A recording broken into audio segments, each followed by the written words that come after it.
Hey, and welcome to part 2 of how to rebind your books into the Penguin Clothbound Classic aesthetic. In this video, we will be covering how to prep your text block.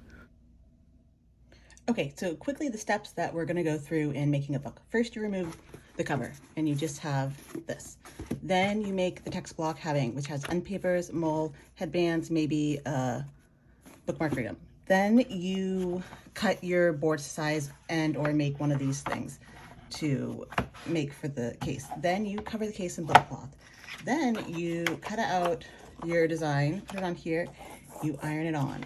Then once you've done that, you put your text block in your case. It's called casing in, and you attach your text block to your case. And then the final product is that. So we're gonna go through all that. So first thing we're gonna do is remove this from book. So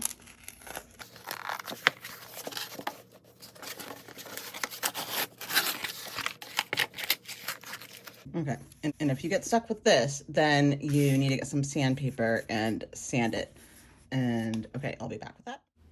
Here's an example of removing a hardcover from a book. If you are interested in trying to reuse the case for your rebind, I was told standing the book upright for cutting away the case would be better. However, depending on the book cloth you are going to use for your rebind, you may not be able to reuse the cover since some are very thin and a design such as that mockingjay would show through into your book cloth. When I do rebinds of hardback cover, I plan on using new boards. And as you can see, I gave up with that small X-Acto knife and then used my Olfa knife, which worked much better very fast. So I highly recommend that knife.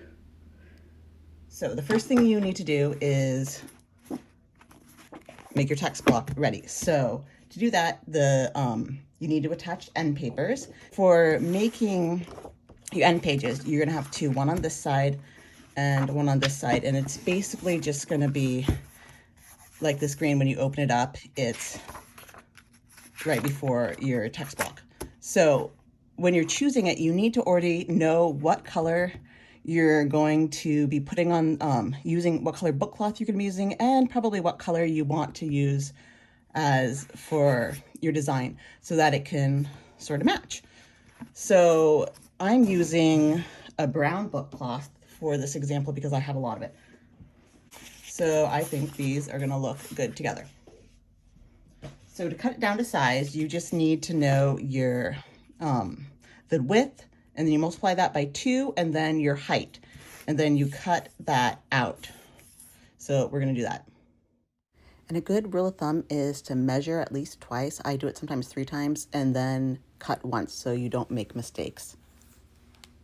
Okay, once you have cut them out, this is the first time you use your bone folder. You are going to fold these in half. Okay, so now just double check basically how it lines up with everything. So see how it's like a tiny bit big there? So it's easier to cut it off before you attach these to the text block. So we're going to do that. Okay, so the next thing we're going to do is attach our end papers to our text block. So for that, you need to make sure you know which way is up. So you want this, if you want this to go on the front cover, it's going to attach right there. So you need to put glue on this side.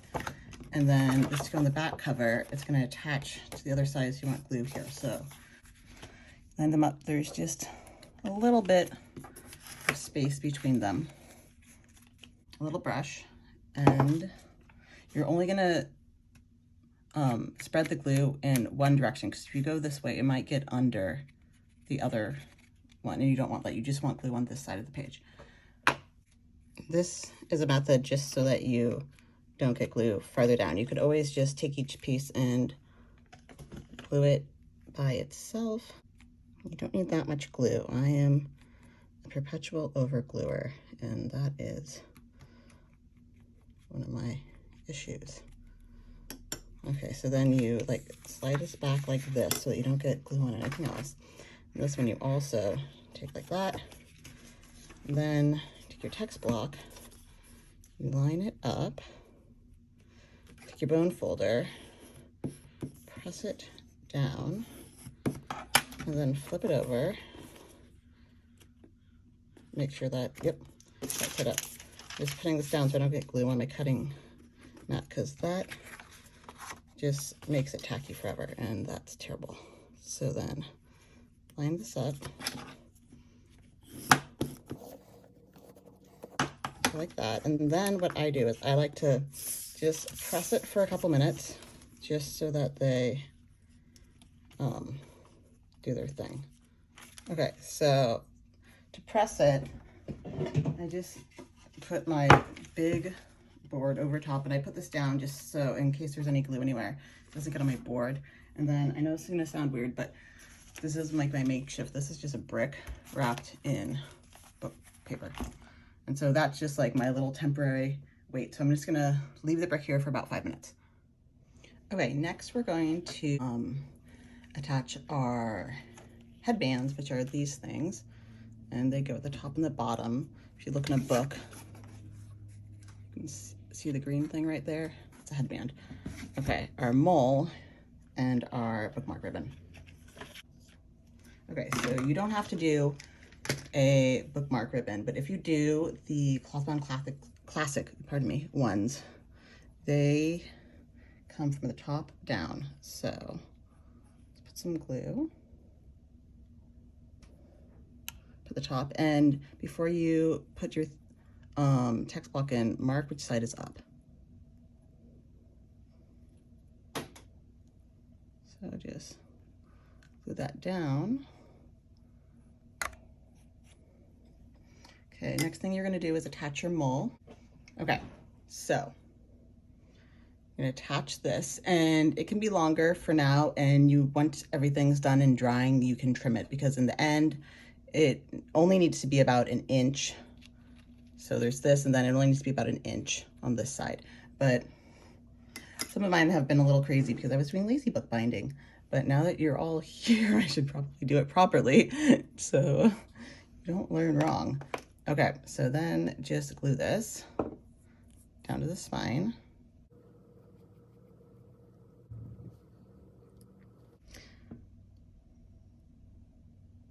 I'm gonna put glue at the top and the bottom now, because I'm gonna now attach my headbands, and a lot of them have, like, you can see this is the back of it, and that's the front with the color. So when you attach it, it can be wider than the spine of your book, and then when you're done gluing and everything, you can trim it. So just brush glue on it up until that part of it, to the color part, or, you know, white, whatever. And you can make your own of these as well. And you want to attach it just so the only part peeking out over is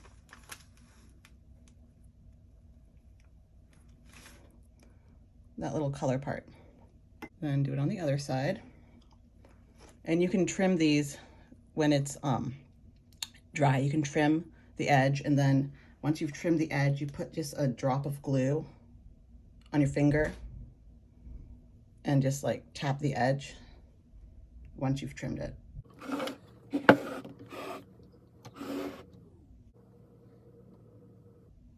And you want to line that up